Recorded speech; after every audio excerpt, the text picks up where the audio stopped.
March 26th, unless you're checking us out on Castbox. And now we proceed with our metal invocation. We call to metal on high, whose thunderous double bass crashes and squealing riffs never lie, burning disbelievers into ashes. From frozen Nordic winds to Florida's golden coasts, shrieking harmonic guitar bends and the screams of tortured ghosts.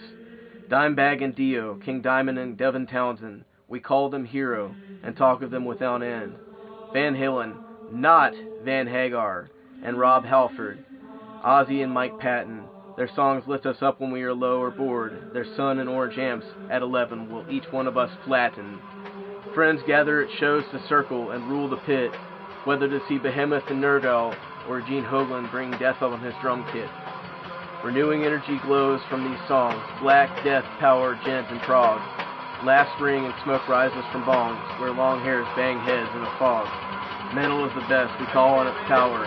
This is no test, it is simply the Non-Judgmental Hour. Welcome to Non-Judgmental 35. This week we talk about River the Nile new album, Where Owls Know My Name, like it's the best fucking thing we ever heard, because maybe it is. We also talk about a little bit of Emperor of Mind, because it blew our fucking minds. On top of that, we cover metal subjects such as which bands shouldn't have broke up or maybe we wish would reunite. And Metal Wendy might be back to see what's stirring the fucking pot.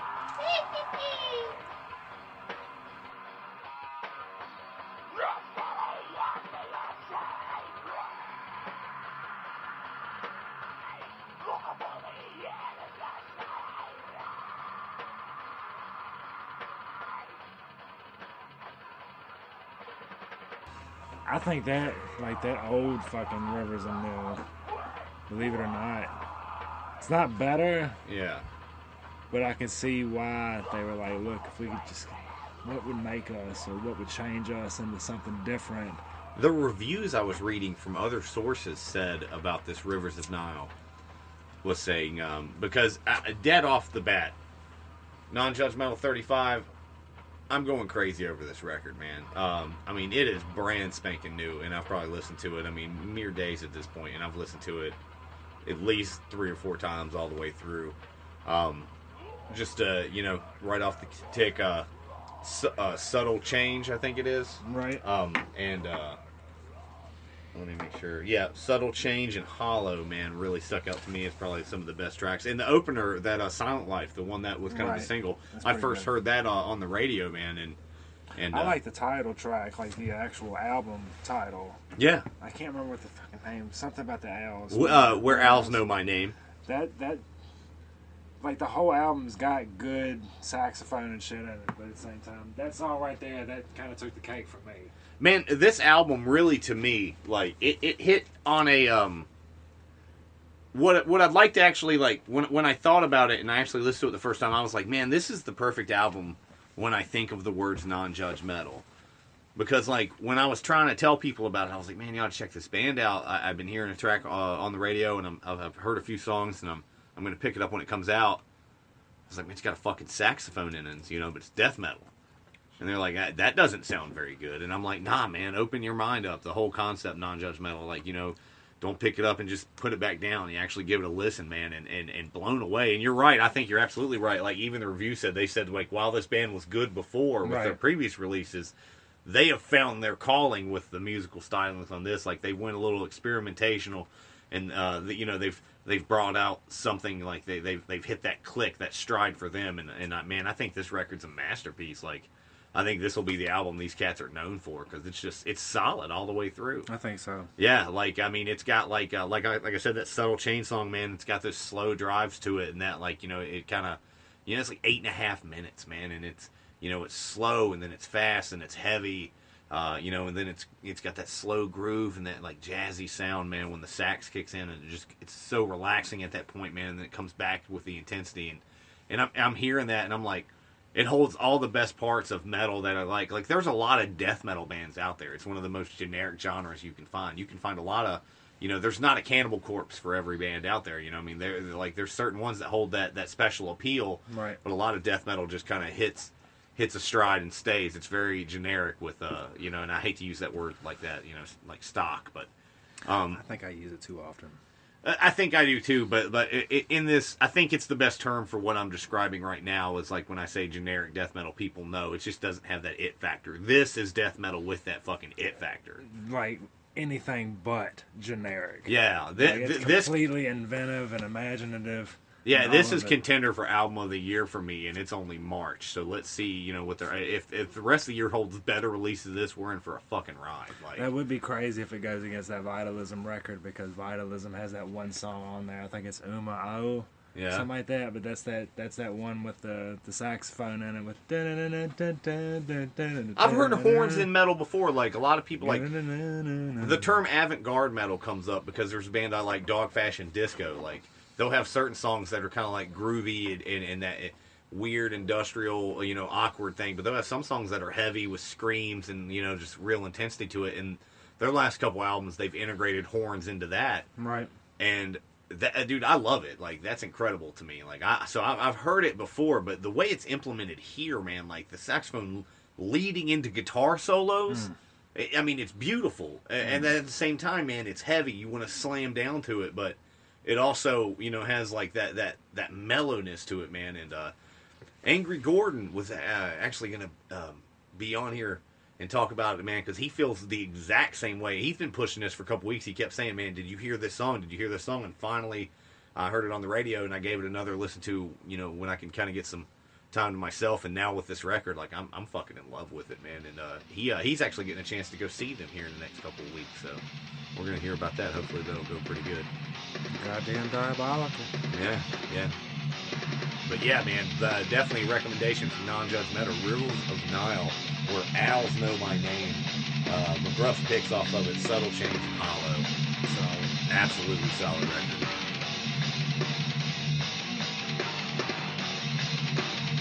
I'm Angry Gordon from Non-Judgmental.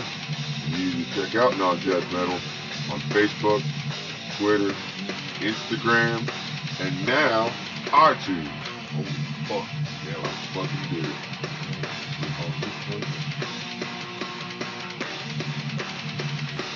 Gent Trendsetters Periphery in the studio, new album, announced that they're working on a new record. And at the same time, they also had an interview recently with Misha Mansour, guitarist for Periphery.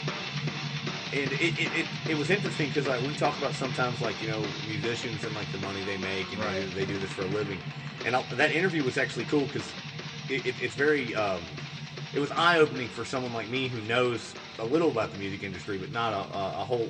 I don't know all the ins and outs like of being a professional band on the road. Right. That being said, like this is a band that I would consider pretty big since they debuted in 2010. Last year, they were nominated for a Grammy off their latest record. True. I mean, this is the well-known Gent Act, one of the pioneers of this, Trendsetters. Still get hate all over all metal boards online. Of like, course. So many people hate them, and I don't get it. I don't get it, man. I think Periphery's great. Not great. Like I don't know if they're great. Like I don't hate them. Friend of the show, Scotty. Yeah, we're fans for sure, definitely, man. And he says that they're absolutely stunning live, man. So I definitely would go catch them if they come, and I think they got some songs that are just fucking beat down heavy, and the melodies I like too because I'm into that. But I thought it was pretty cool in that interview because he says you can't make a living off making music. He's like, I don't make a living off that. He said, you make it off the merch. You make it off other things, like he does other stuff like guitar lessons and stuff online and at shows. I mean, like, they really put a lot of other extra avenues into it because, like pretty much as a musician, you can make anywhere between, you might make $100,000 in a year in your band, if your tour makes $1 million, but like he even said they went to the UK, their last tour to Europe, no profits from it. Like they pretty much, that tour paid for the tour itself. They come home with nothing. Like the money they made, any money they made there would have been off like merchandise or giving lessons or meet and greets. You know what I'm saying? I do, but they didn't even make that money. I think they got a bad manager or some shit. You know what I'm saying? 'Cause we've seen that. Well, no, what they're saying is like the tour itself, like actually going out and playing the music, ticket sales, like generally that's going to cover. I mean, you got to think about it, man. It's going to cover like you got people setting your equipment and your room and board, your travel expenses, stuff like that. You want to live somewhat comfortably. They don't want to do it out of a van anymore, you know. I agree with that, but still, like to not bring home any profit. Well, I'm not saying they don't bring home profit. I'm saying what I took from it is they're making money, but the way they do is they get over there and they do other, you know, they go on tour, they do other ventures. Like they probably got YouTube channels. You know, like I'm pretty sure the drummer, like when they did that video game awards, the drummer was on stage. He helped do the music for the Doom game and played it and stuff like that. Avenues like that, they have extra avenues. Like I think it's saying like, you know, you can, but it's really hard. It was just kind of like to hear a band like them, they're not making money really off touring. Like it's hit or miss for them depending on the shows. Because he says things like, you know, you have to travel around and do tours. You have to go to Europe and do a tour over there, even if you don't make money, because if you just try to tour the States and headline, you'll oversaturate the market. And then, you know, people won't show up to shows as much or spend as much money, and they're not going to buy merch. So that overall hurts your bottom line, you know. It's like, so, like, you may gross a lot on these tours, but your actual net isn't there. And I was like, man, that's a really interesting look up to it. Like, you can check the article out. It's on a couple websites. Metal Injection's where I seen it. I know, but there's so many different sponsorships that a metal band could take advantage of if they choose to. Well, I think that's where they make their money from. You know what I'm saying? I think that is where they make their money from. I'm just saying, like, the actual tours themselves, like going out, selling tickets, performing shows, selling albums, like, you're really not making a lot there. Like, you start to make money at the beginning of it, but as, you know, you release that album after, a month, the sales drop off. And the money, you know, it becomes more sporadic. You're not really getting paid constantly, so you got to go out and tour. And when you're on the tour, you're going to sell merch and other things. That'll be how you make your income, I imagine. Like I encourage you to check it out. It's an interesting read about the inside of, you know, these bands that we would, because Periphery, I would take them as more serious of a band than Decapitated. They've been around, you know, they get a lot more play from what I've seen in YouTube videos and things. I've heard of. I got a lot more people I know got Periphery shirts and got Decapitated shirts. You know what I mean? That, to me, speaks volumes on that. And we were like, man, we wonder how much money they lost during that allegation stance. What if it was a lot more than we think? You know what I mean? Like, if those guys are coming from another country to tour over here and they're paying for it, I mean, damn, man. I told you, like, that pissed me off, but I didn't know the whole back aspect. I think what you're bringing up, as far as like people we go out of. I think our minds were reaching further. Like these guys were sitting pretty, being able to do this, but they're not. And then, you know, or that maybe they are. I think this is the part of the shit where they actually make the money in the States. Yeah, and I'm sure it's a variable to it too, depending on your merch sales and things of that nature, and you know, just different stuff. I mean, how well you are as an individual and as a band can manage your money. A bad manager, good manager, like you mentioned. I'm sure there's variables to that concept, but I mean, like overall, like it's just it was eye opening to see that a band that I like, that I bought albums and products from. Right. You know, like. You're like, man, I really, just buying the ticket to the show sometimes isn't enough to support them. You know, if you got it, buy an extra shirt. Like I seen you got that Sufferer shirt, man. That album came out, almost album of the year to you, man, and you picked up a shirt for it. Like, you're supporting the band. Like, I encourage people to do that. These guys, they're out there putting on, you know, a life, giving their lives to entertain us. You know, throw a few bucks their way if you got a chance. I'll do that, but like, as far as another avenue for revenue and profit to come in, as far as the monetization on YouTube, and then you also got Spotify. Yeah, didn't YouTube just change their monetization rules, though? They did, but like, you just got to have like the monetizational aspects and shit, and that was more or less just for like the controversial videos that are coming out about. Oh, I'm still sure it's hard though for struggling artists to meet some of those requisites though. So I mean, like, it's just, I don't know, when I look at it, it made me more appreciative of the artists that I follow. Dude, it obviously is, and I'm going to tell you something. When we come back, I'm going to tell you something that kind of gives the whole thing away. Because there's a band out here that's actually released their 12th album. And right now, their song isn't on YouTube. It's only on Spotify. You actually have to download that app in order to listen to the whole song. Oh, man. No bullshit. You're going to find out when you come back. Sounds good.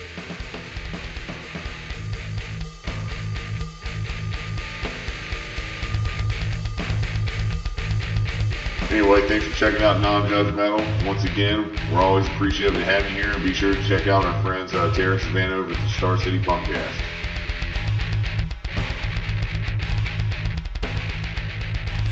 I've always fucking loved Sevendust. I ain't gonna lie, Yeah. I've done seen them 3, maybe 4 times. I saw them at the Ziggy rodeo, not Ziggy's, but I'll be seeing them my 4th in May at Rebellion.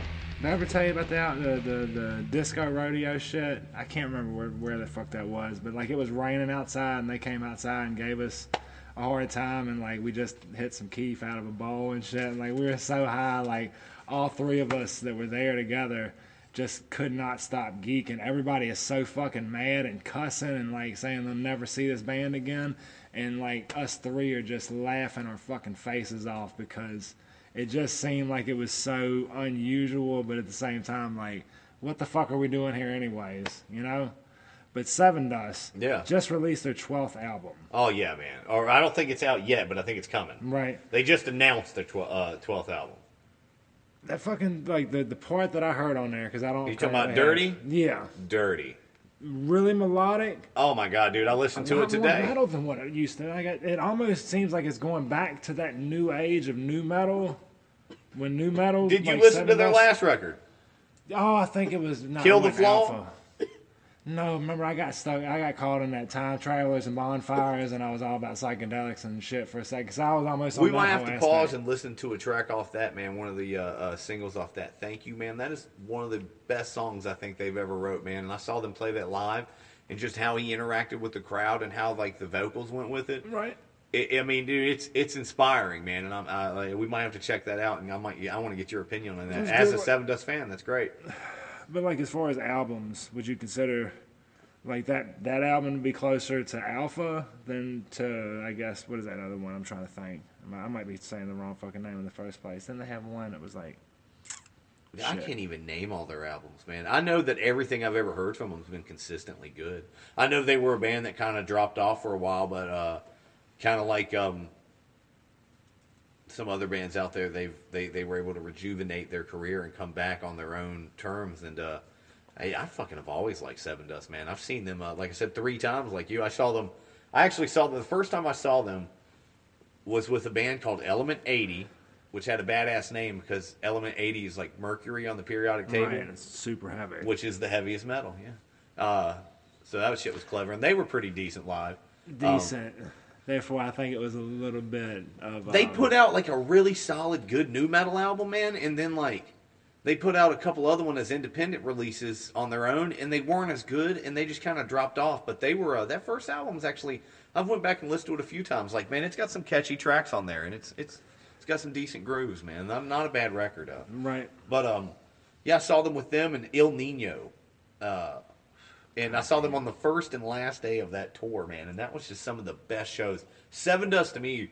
When they play, they're such like a glam rock band. Like they're just up there having a great time. It's a party, Right? And I think that's like that. Their show translates so well with their music that if you haven't seen them, you need to buy a ticket, man. Those Truly. fucking guys deserve to have more coverage. I wish they could get like they'd be one of those bands that people would talk about more. Without a doubt, if they come back to phase 2 with this new album and whatnot, like I'd probably be more than happy. It's possible. That right. place is getting Trivium. It's getting Bush next month. It's getting Velamaya, Under Oath, Avatar in the same weekend. It's getting Black Label Society and Corrosion of Conformity in August. I mean, it's got some killer shows coming out there. So, I mean, that place is really booming in our little small Virginia region, man. I'm fucking excited. Right. I'm gonna definitely be catching a couple of those. But yeah, man, I was actually gonna bring that up. Sevendust, Dirty. New track, man. Just as consistently heavy and good as their other stuff, man. So Super melodic still. I want to get your opinion of that Thank You before we head out of here, man. I think you'll really like that song as well.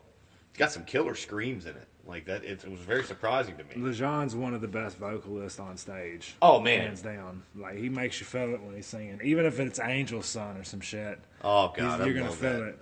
I love that song, man. I've seen them play it live every time, and every time I've seen them, they've played it, man. And I absolutely, and it's a great song on top of the fact of the meaning and story behind it, man. And Snot was one of the, some people argue they weren't metal, they were more punk, they were more hardcore punk, or no, they definitely weren't ska. There were no horns going on and no Snot, man. No, it was just hardcore, fast and thrash, but it was heavy. Then it was groovy, man, and kind of had some funk into it a little bit, like I don't know, funk. Punk? Oh, punk. Funk, okay. I was gonna say, like, it was almost fast enough to be considered punk in certain parts, but then like almost slow enough to be considered almost like Incubus. And my favorite song by them is the song "Absent," which came out after the release of the first album. It was on the Strangeland soundtrack, and then it was also, I think, supposed to be on their second record because it was one of the songs on that Snot Alive live album they put out with a couple extra tracks. And it was at the end of the Straight Up tribute. That is my favorite song by them, man. And I was like, God, when I listen to it, it makes me so excited, but it also makes me extremely sad because I'm like, man, if that's where their career was going, wow. Like, you know, like we really lost out by losing him. So Definitely did. you know, I'd rather not have Angel Son if I could have, you know, 4 more Snot records, you know. The trade-off would be totally worth it, and I'm sure every one of those guys would agree. Right.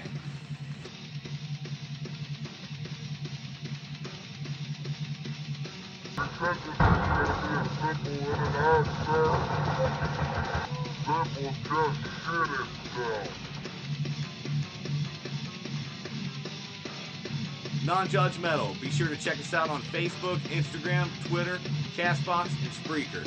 And as always, be sure to hit like. And if you got any recommendations for us, send them our way. We love new metal just as much as you.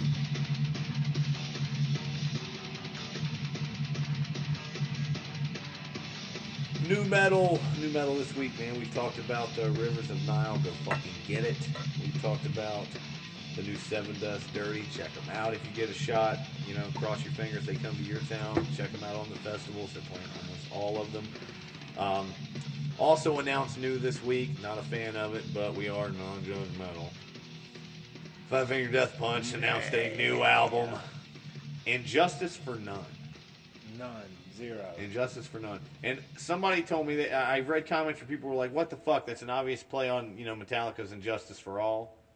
You know? Yeah. But then again, somebody else said they were like, "Whoa, but they did just go through this big legal battle," which I don't really know much about. So maybe that's, you know, kind of their fuck you to the legal system. I said, I guess I could see that, but I mean, like, when people go, "Hey, have you heard Injustice?" And people are like, because people have always said, "Have you heard Justice?" You know, Justice. They just say Justice, and a lot of metalheads know. Oh yeah, I know you're talking about Justice for All, Metallica album. You know, somebody was like, "Yeah, Five Finger Death Punch," trying to bust in on that fucking word of mouth. Are you talking about It's Justice? for people like yeah, me. it's a great record. No, I'm talking about Justice for No, All. you're talking about people like me that, like, if somebody said, "Have you heard Justice?" or Yeah. whatever, like, and I'm thinking the new fucking Five Finger Death Punch. If I like that, I'm Yeah. like, fuck yeah, dude, it's good, man. I'm trying to, and we Yeah. think we're seeing eye to eye, but in reality, Yeah, it's like word of mouth advertising from me to you. Really? God damn it, you It know, and I really don't is. want that. I'm just kidding. I mean, I guess if Marketing. that's their fucking ploy, whatever, but location. I Marketing guess so. 101, I'm just I guess. announcing it. It just, you know, it's coming, man. I mean, people like him. I'm not going to shit on it, dude. A friend of mine made a good point. He said, you guys can crap on all you want. That's the beauty of, you know, metal and freedom of speech. Right. Shit on something if you please. But hey, what you got to, you know, agree to is that if it's a gateway metal, if that brings in 30,000 people to a big arena somewhere, and 15,000 of them have never been to a metal show, and they only like Death Punch because they've only heard the singles on YouTube or whatever, because, you know, that's the kind of metal it is, you think. Right. But if those people go to that metal show and they have such a good time that they check out the 3 opening bands, and then they check out other bands similar to them on YouTube, and next thing you know, you got a metalhead growing up. And I was like, man, I never really looked at it like that, but that's absolutely true. I made the point before that nowadays you go to Cannibal Corpse, you got 14-year-old kids hanging out. You know?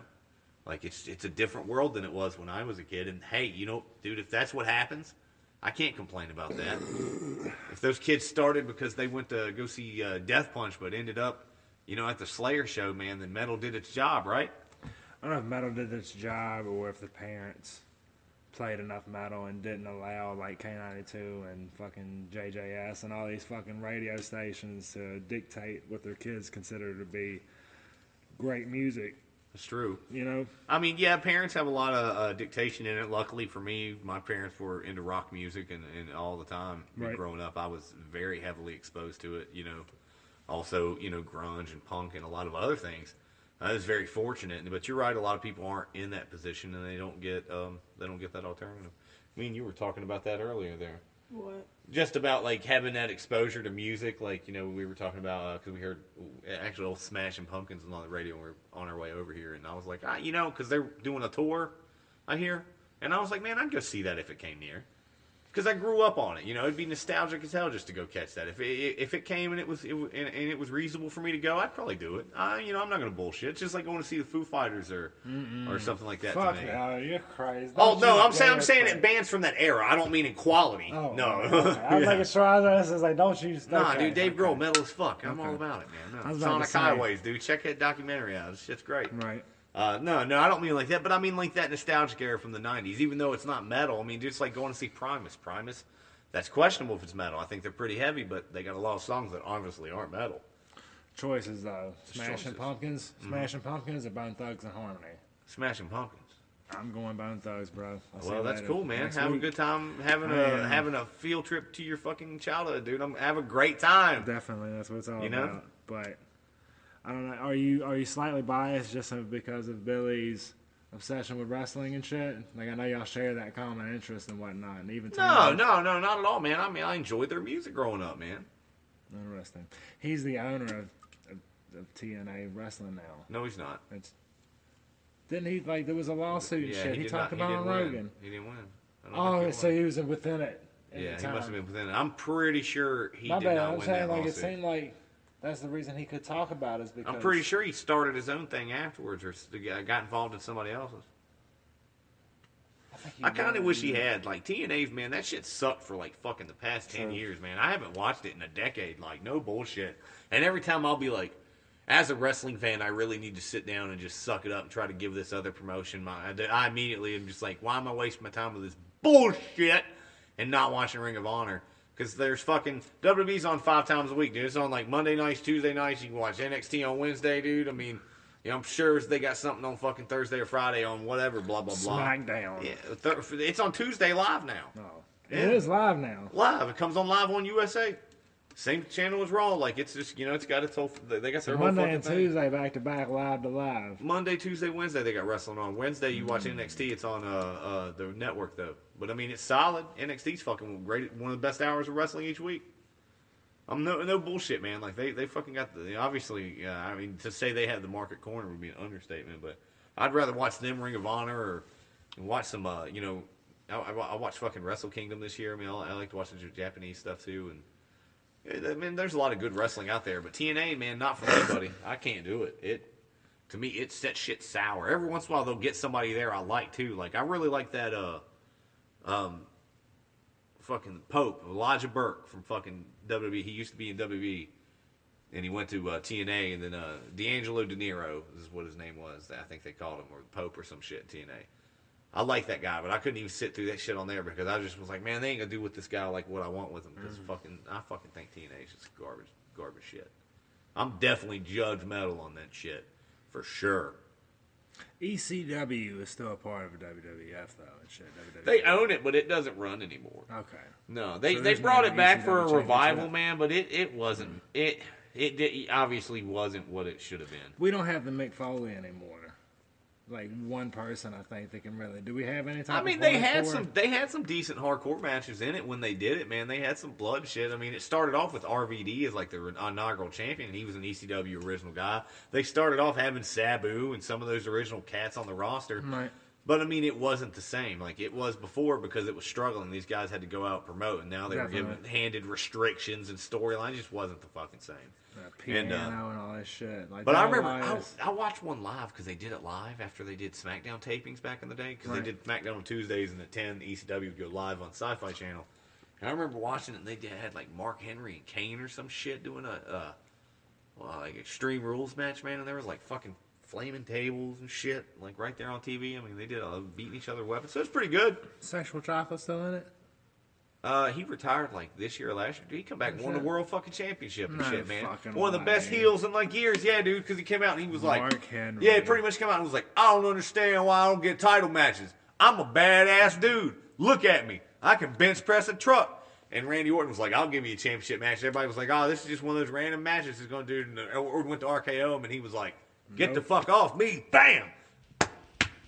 Just lay on And top just of it. rolled out with the belt. Everybody was kind of, wow, I fucking did not expect that shit. Because, you know, it was just one of those matches where, like, usually the big guy comes out like, you can't At a fucking beat pay-per-view. me. I'm too goddamn strong. Yeah, it was like 9 of champions, like 7 years ago, dude. Yeah. Mark Henry held the belt for a bit, too. part to my personal burgers. End of discussion. Fucking who has personal burgers? I think it's a podcast. When everybody else zigs, we fucking zag here at Non-Judgmental. How about a little metal conversation? Just we like to talk about metal sometimes. No, we like and to talk just, about things everything. like that. Yeah. So like that. So I had a question earlier. I was just thinking about this, and you know, all the time I'm always looking up new metal and thinking about metal of the past, because you know, non-judgmental is more than just what's new coming out. We want to talk about other things too. You know, I mean, metal, it's a big influence in our lives. What's been out? What's been out, what comes out, you know, old bands becoming new again. This specifically, I'm thinking, is there any bands that you think should have never called it quits or possibly should reunite? And I'm thinking two categories for this. A realistic reuniting, something that could happen, and what would be your unrealistic one, something that'll never happen? You know what I mean? I got my answers. If you want mine first to set the tone, I can give them to you. You can. Well, I'll go ahead and think about mine. My realistic ones would be obvious right off the bat, and it's an easy one, Chimera. I wish Chimera would continue to reunite and tour. I mean, it's just hands down for me. My other one would be Sepultura. All the original members coexist, and well, they're still around. They just haven't. They're not really on speaking terms. Like, I don't think there's bad blood anymore. You know, Igor stayed with Sepultura for a long time, the drummer, and then he reunited with his brother Max a few years ago, and they've been playing since. And Max has Soulfly and Cavalier Conspiracy, and they do play the Sepultura songs in complete. You know, like they play albums in completion at shows. But Sepultura still exists as its own entity. But I kind of wish that maybe if just for one tour, that they would all get back together and I could see that original lineup. Man, I would love to see Andreas Kaiser with all those guys again. It's just, that would be so cool to me. No offense to Sepultura now or their fans. I know there's a lot of people out there who like their sound with Derek Green and their new drummer. But for me, it's just not, you know, like the band was Max and Igor and Andreas. You know what I mean? It had that specific tone. So that'd be one for me that I would like. Right. So, you're not gonna like it, either one of them. It's fine. And shit, right? Nonetheless, obviously unrealistic. No. Obviously realistic, if you ask me, just because of the fact that, like, if they can get over certain aspects of their own relationship between Wes Borland and Fred Durst, we can get another fucking Limp Bizkit album. And I know you're gonna. No, it's whatever, right? You know, if they come out with something great, man. If they come out with something great, then I have nothing wrong with that. You know, unquestionable truth. The part that I liked was great enough to, I'm like, oh my gosh, like this is the new evolution of Limp Bizkit and shit. But as far as unrealistic, their last album shouldn't be the last thing they left it on. shouldn't have been. No, I get you. I get what you're saying. Unrealistic. What do you think? Not unrealistic, and forgive me, just because, like, I don't have any problems with the new lead singer.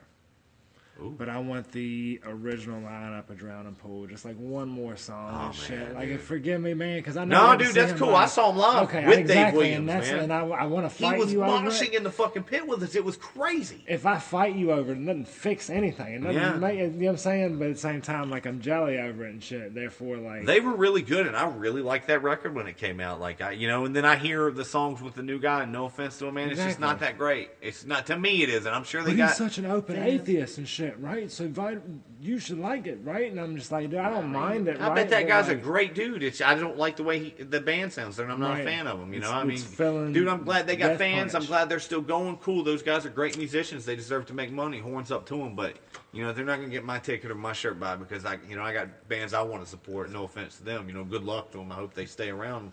Longevity's key, man. You know, I mean, they're still going. I'll admit. Not to go back to wrestling, but at WrestleMania 20, they were the song for the promo in the main match, and it was like so fitting for it. Step Up song. I remember that song being kind of catchy or whatever that song was. I can't remember the name, but you can look it up. No offense to them.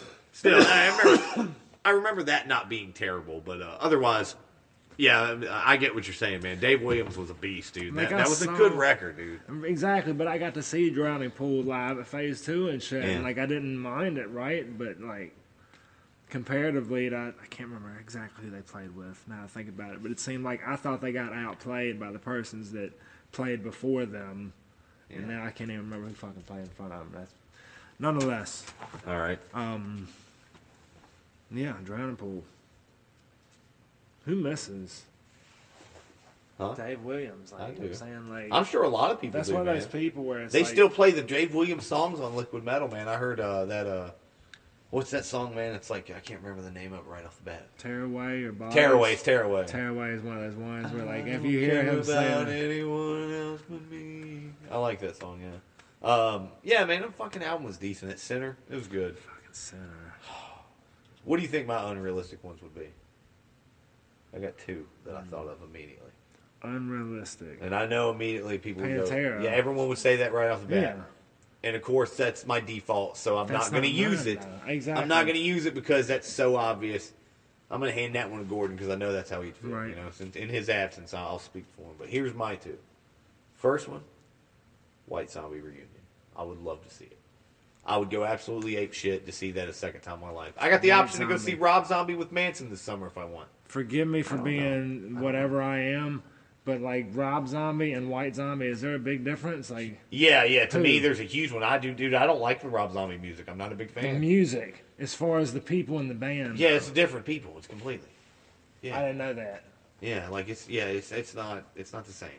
What are those people from White Zombie doing now? I think they're in other bands and they do things. It's not anything that I followed, Right?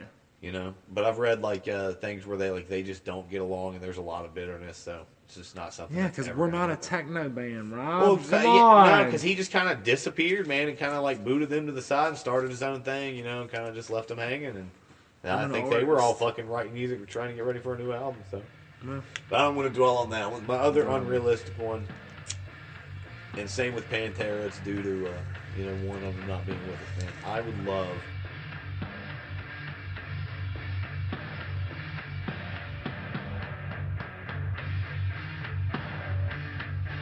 You know, non-judge metal is more than just what's new coming out. We want to talk about other things too. You know, I mean, metal is a big influence in our life.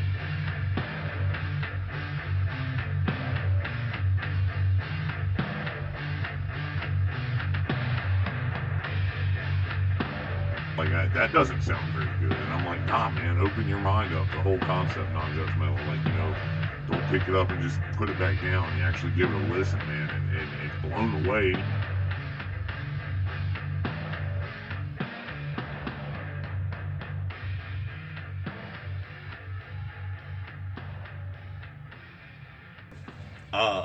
Probably one you're not gonna like, but my biggest one, in which they're not here, unfortunately, due to like the same reason as Pantera. One of the key components not being with us, and there is instances in a band where I think that singers or certain people can be replaced. I like the singer for After the Barrel, and he's not the original one. I mean, you know, sometimes change is better, but you can't replace certain people, man. But honestly, to me, I would love to see Typo Negative one more time. That would blow Yeah, I me didn't away. expect that at all. Okay. That would blow me away. At first, I thought you were gonna say Cliff. Like when she started to be like, well, you Oh man, yeah, dude, I would love to see Cliff Right? Burton era Metallica. Absolutely, man, absolutely. I would have loved to see Cliff Metallica. I would have loved to see Jason Newsted era Metallica. My friend Narkill, who'll be with us in May when we do Carolina Rebellion, he'll be doing the show with us. He saw Jason Newsted era Metallica. He's a huge Metallica fan, and we were talking about that. You know. Right. But yeah, Typo Negative, man. Like they, I gotta admit, they are a sweet spot. Like just guilty pleasure. I mean, I can't even be like, oh, it's a band. You know, I know people shouldn't. No, they are. When it comes to being heavy and having an original sound and a complex repertoire of songs with diversity and you know. Like the lyrics are often complex, they're often simple, they often have like absolute meaning to them while following a theme. I mean, it's usually when it's all, I mean, dude, it seems like they were a band that was gimmicky with that gothic style, but at the same time, in a way, which these also seem like they weren't a gimmick. Like these were really those guys. They were really just big, long, black hair, you know, big, muscly, kind of like chilled out fucking dudes who love dark and gloomy shit, man, who wrote absolute beautiful music with pianos and like this harmonizing melody that I've never heard in any other band since. And the way I remember seeing them live, and the way he pounded that bass and sang with his just that deep voice, you know, and those really slow parts to his you know melody when he's howling out like you know like he's pelting out these lyrics, and it's just like operatic howl, man. Like he was one of the most original and like I can't even describe it, man. Like people who like Typo know exactly what I'm saying when I talk about Peter Steele. Like, but the people that are with me that don't really fuck with I know him, that. I mean, dude, right? it's something you have to experience for yourself, man. Yes. Like, and put yourself in the mind frame. Go back, listen to some of the songs. Like, check out that song, like "Love You to Death." Like they were talking on the radio. They did a whole radio show like a week or two back on like I said, Liquid Metal. I got that subscription to XM. Freaking awesome. Right. They did a whole show dedicated to him, man, and they actually said at the end of it, they were like, that song we think, even as it might have been a single, but it's one of their greatest songs. Great. Because, yeah, it's definitely the cream of the crop, man, because it covers all those things I just talked about. Like, and they're just a massively talented band, and like they, you know, they were definitely taken from us too soon, man. Definitely They were. We're gonna get into another band that hopefully won't be taken from us too soon, because they actually have ended up dropping the record label, or either the contract was done. I'm not sure. We're going to get more into it, because there's a band that I think we've all experienced and loved so much. It's actually getting new. It's actually getting a new Record label? record label. Thank you. Fucking labels. My bad. Metal Wendy with the fucking correction. Right. But they're getting a new metal record label, and it's not Nuclear Blast or Metal Blade. Well, what's happening here? Fill me in. I'm going to when we come back.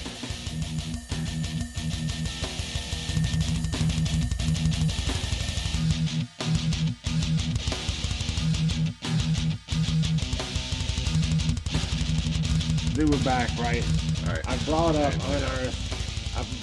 Unearth dozens, thousands, Giles. maybe even fucking millions of times. Giles, man. That and the Oncoming Storm. Oh, God, the Zombie Oncoming Storm. Autopilot, Wow. Woo! Bloodlust. You know what I'm You saying? can't stop Like, 'em. Gosh. Excuse me. Here's the thing. You know who the producer was on the Oncoming Storm?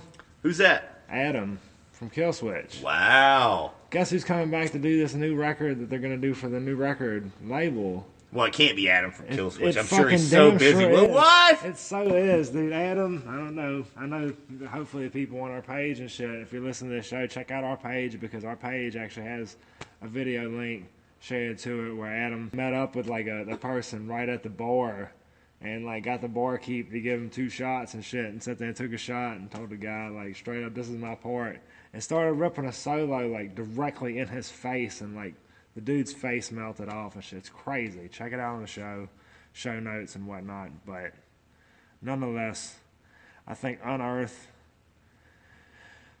man, Metal Blade gave them a shot. Like, they were the first record label that ever gave Unearth any type of time and shit, and they automatically signed with them. And I think they've done released 3, maybe 4 albums with them now.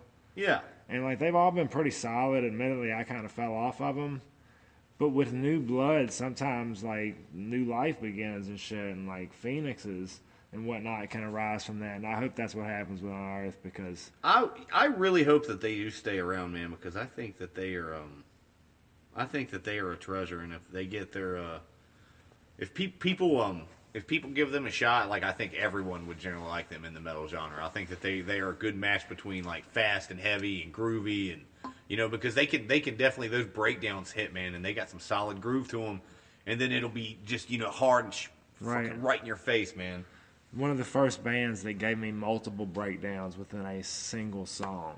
Yeah. And I was like, dude, this is the second one now. Like, what the fuck is going on here? Like, Killswitch is great with breakdowns, but like these guys do it again and again and again. Right on. And for that, like, I think Unearth definitely is metal.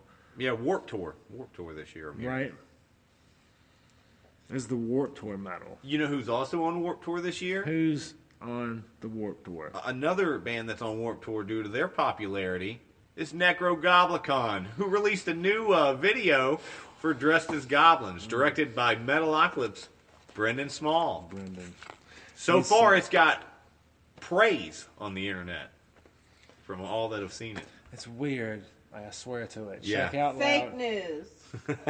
It's not fake news. Believe it or not, it is fake news. Check it out. Check out Loudwire and check out Blabbermouth. Metal Injection is the only fucking places that's actually pushing Necrogoblicon. You tell me. No. I heard it on Liquid Metal yesterday Elitist. on the Devil's Dozen, the newest most killer metal songs for the week. Skin Thief was on there. Okay, So they're getting on that pushed. note, give me the white lighter that's got the little. Absolutely. So Damn. on a $20 a month paid satellite radio service, Necrogoblicon's getting pushed, man. That's big push, and they're getting pushed because I'm going to see them live. They're getting with Rings of Saturn. Exactly. I was gonna say like you're going because of Rings of Saturn. And I checked out the other bands on that, man, like Algeon. That shit's fucking killer, man. You want to talk about some genty heavy shit? Bam! I'm going to see some fucking hard shit, dude. And Lorna Shore, wicked excited about this Right, show. man. There's just so much shit out there. Cause like I didn't know about what you're saying. Algeon, is that what you said? I believe that's their name. I know that's Right. what it looks like to me. So if I'm incorrect with the pronunciation, Let me my guess. apologies. Let me guess where you found it from, if you don't mind, What's because that? there's a place where I get some hidden gems, so to say, Oh, yeah? on these shitty Facebook pages and shit that we don't want to go on Facebook and whatnot, right? But if there's metal on Facebook, count me in. And there's metal on Facebook. Right? But these metal people asking like, yo, I need some type of metal. Yeah, you ever look through those? All these fucking suggestions and shit. I'm like, I've never heard of these, and then I'm clicking it, and I think when we come back, you're gonna get one of those bands that I found, and I think you guys need to find that out. Oh man, no. If you got something, I want to know. Super. All right.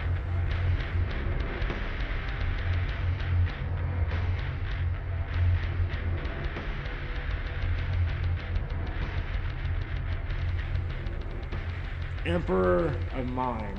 Emperor of Mind. I shit you not. Huh. I think it was on the Gent page, obviously, because you know I'm on that Vitalism, Vitam Nick, whatever. Vitalism Nick. I don't know. Hear me out. It's just better. I'm telling you right now. Anybody down for a sorry party?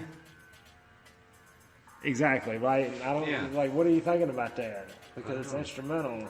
It's So instrumental. you're not gonna be able to hear what the lyricist is gonna say. You're just gonna be able to hear what the guitarist is saying. Because he's not there. He's There's not there. There's no guy. He's right? not- It's your job with your imagination. Like when you were a kid, like you had the action figure, right? no. But guess whose job it is to make the action figure do shit? It's yours. Strap up your bootstraps and start. Oh, God, I'm sorry. No, Go ahead. it's cool. No, you obviously are excited about it, man. I got to hear it. Yeah, definitely. Emperor of Mind. There you go. I'm not sure.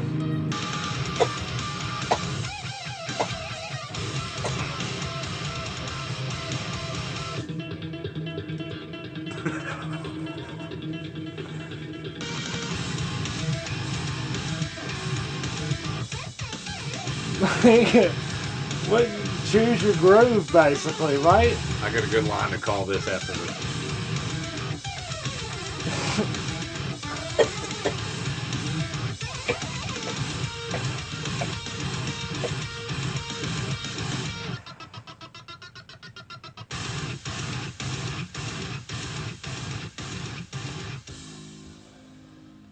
Okay, so Emperor of Mind. Anybody up for a sorry party? You just played this for me, and all I could think of this instrumental song was, it's like somebody made the Gentager escape plan. Like it's like mathcore with groove, man. But it really reminded me of like a super heavy gent version of Dillinger.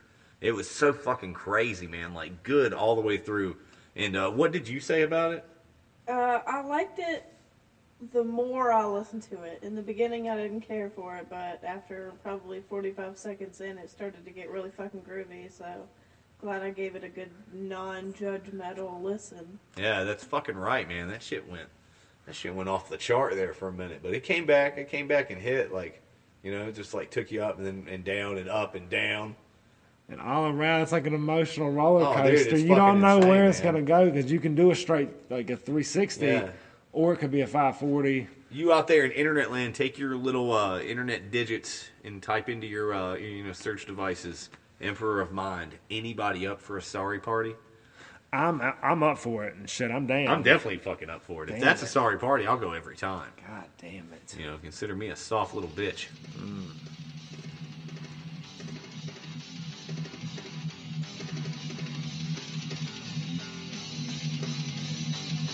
Sometimes when a vocalist bothers you so much, like 10,000 fists in the air, gets on my fucking nerves.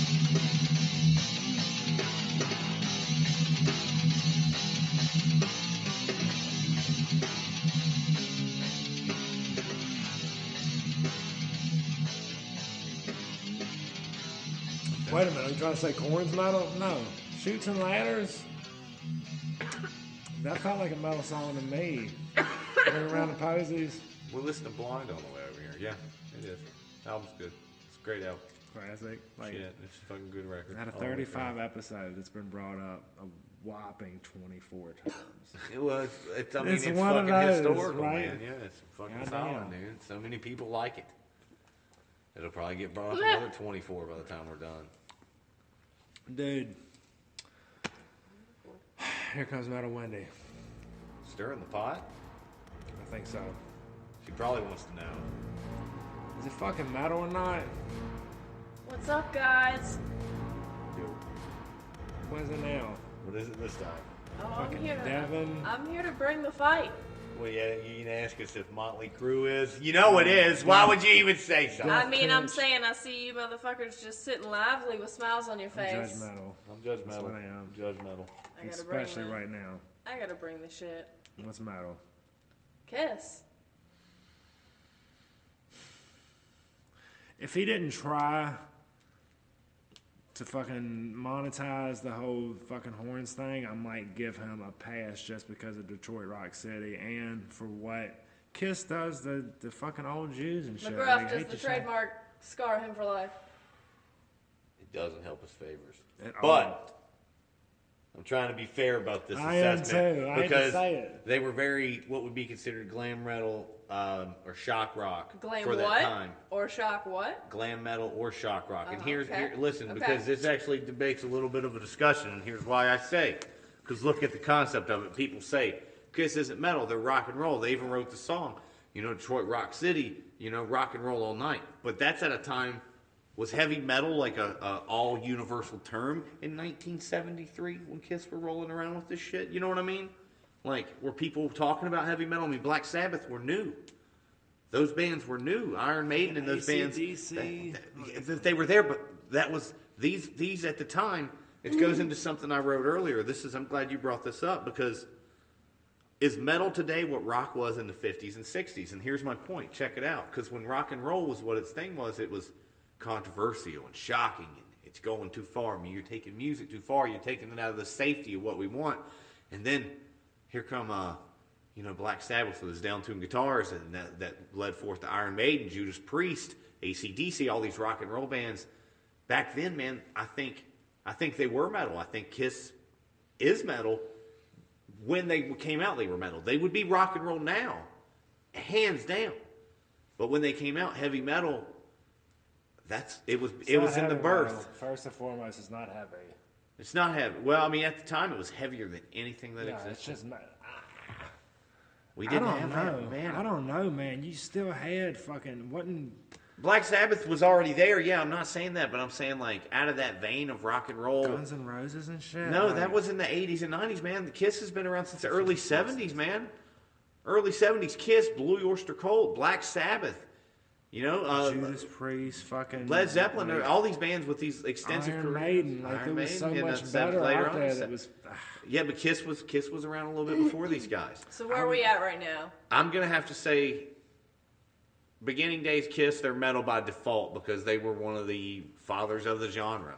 They were one of the inspirations for what would later on become thrash metal, groove metal, and glam rock and glam metal. The bands of Motley Where Crue, you which at? definitely are. Where are you at, I don't Nick? think they're inspirations. I think there was so much more. Like maybe Van Halen. Not at first. Who he fucking recorded albums with and shit. Like right. Yeah, but Okay. those guys were getting their He's- upstart while Kiss was main stage, man. Right. Kiss were selling out arenas, and those guys were going to see them and then getting inspiration to go Due play. to Detroit Rock City and how they want to rock and roll all night, the rock. But Case But closed. when they wrote those, Might no, be it's right. not case closed. You Bullshit. open your mind. Bullshit. All right. Open your fucking dictionary and find out what rock and roll all night. All right, and party every day motherfucker, because I've metal. seen Kiss. I've seen them live. I take no restrictions about it. What I'm telling you is, when Kiss were singing "I rock and roll all night," people weren't going to go, "Hey, I play heavy metal all night," because the words "heavy metal" weren't universal yet. And it's not metal music. So Black Sabbath. Hold on, then. So I can play that drum riff. So if she would have said Black Sabbath, would you have said Black Sabbath is not metal? No, Black Sabbath is metal. We But don't Black- get to argue that. That's not. You don't get to bring that I up. get you, but That's it 3 gives weeks you a from now. point. It gives you, but it leads to my point. You're cheating. When right now. I'm not cheating. War When pigs. Black Sabbath was created, there wasn't heavy metal. There was no term heavy metal. Black Sabbath didn't put out their first record and Thin people Lizzy. go But did Go leads. at the same time. At the same time as Black Okay. Sabbath. it Okay. exist for Kiss? Comparatively. We're talking Kiss. Did it exist when Kiss came out? The term was created in the term when they were on top and touring with bands like Sabbath and Thin So Lizzy and if those guys. it- So yes, Yo. Listen, so if it was in its prime, when Kiss was in its prime, don't you think they would have clung to each other immediately? They would have adopted that term? yeah, that I genre, think that if it would have they been Gene would've Simmons now with their crowned popularity, it? no, because back then they weren't the money hungry fucks they are now. That's what they became with their career later on with the rock and roll. That's what it turned them into. That's just one thing you don't understand about older Jewish men and just even younger Jewish men. Like, we're not greedy. We're more or less selfish. Like, it's more or less like we just I mean, want. you're not Jewish. I try to identify. You It's got a like turd in the pocket? Jewish, no, Like- a Jewish star like that's a Jewish star of skepticism and shit. I don't have the whole yarmulke format and whatnot. And, like, we don't even celebrate Hanukkah in the first place. You're or an yarmulke. atheist. You're clearly an atheist. I don't. This whole atheist thing. Like, I think there is a 1% chance that it's real. So therefore, I am agnostic just because of that 1%. I was gonna say technically you're agnostic. Okay. Just because of that. No, I I mean- realize that because there is fucking John. Scientifically, maybe it has to be 7:44. possible. You have to. That's how You're I feel agnostic. like. You don't deny the possibility. Yeah, that's no. it. The best way to explain it, you know what the best way I ever heard agnosticism explained is in that fucking Hot Fuzz movie when they ask him what Yeah. that means, and he's like, 100%. he's just like, well, I believe in the mathematical probability of God. I'm just not totally convinced by it. That's what I'm saying, Yeah, right? okay. Well, yeah, that's a And clear. it doesn't good- start any arguments with any family members and shit. I'm just like, you got 1%. That 99% All of me right. that's made up of human and chimpanzee or whatever, And like then water and all that other shit. So Vitamin Nick says, rock and roll all night. he says rock and roll all night. I say 70s Kiss, forefathers of what heavy metal was to be. I say Kiss now, fucking rock and roll all night. Okay, you're missing the format of the can't- question. yeah. Ultimately, you can't Is Kiss ultimately- metal or Yeah, rock that's- or gent or post-hardcore? What is Kiss? It's a yes or no question. Rock or metal? In current form, rock and roll. Okay.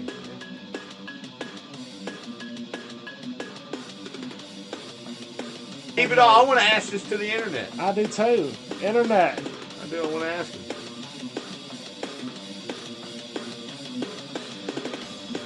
Kiss. They just rock and roll all night? Where they metal as fuck? You decide. The answer's more complex. The question's more complex. Are Kiss rock and roll? It's perspective. Even the music, Is Kiss rock and roll due to their current form, even the old music. or could they be considered a grandfather of metal? I think that's a fair question.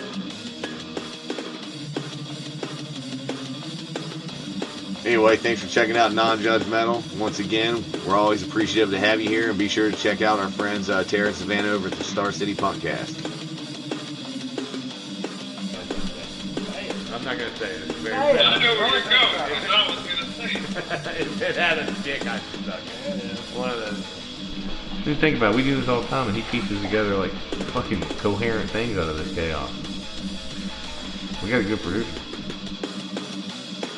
You know, non-judgmental is more than just what's new coming out. We want to talk about other things too. You know, I mean, metal is a big influence in our life. Like that doesn't sound very good, and I'm like, nah, man, open your mind up. The whole concept, non-judgmental, like, you know, don't pick it up and just put it back down. You actually give it a listen, man, and blown away. Sevendust, Dirty, new track, man. Just as consistently heavy and good as their other stuff, man. So Super melodic still. I want to get your opinion of that thank you before we head out of here, man. I think you'll really like that song as well. Got some killer screams in it. Like, Non-Judgmental. Be sure to check us out on Facebook, Instagram, Twitter, Castbox, and Spreaker. And as always, be sure to hit like. And if you got any recommendations for us, send them our way. We love new metal just as much as you. Send those messages. Send those messages and tell your friends about us. Horns fucking up, guys. Put them up. Non-Judgmental 35. We're out of here.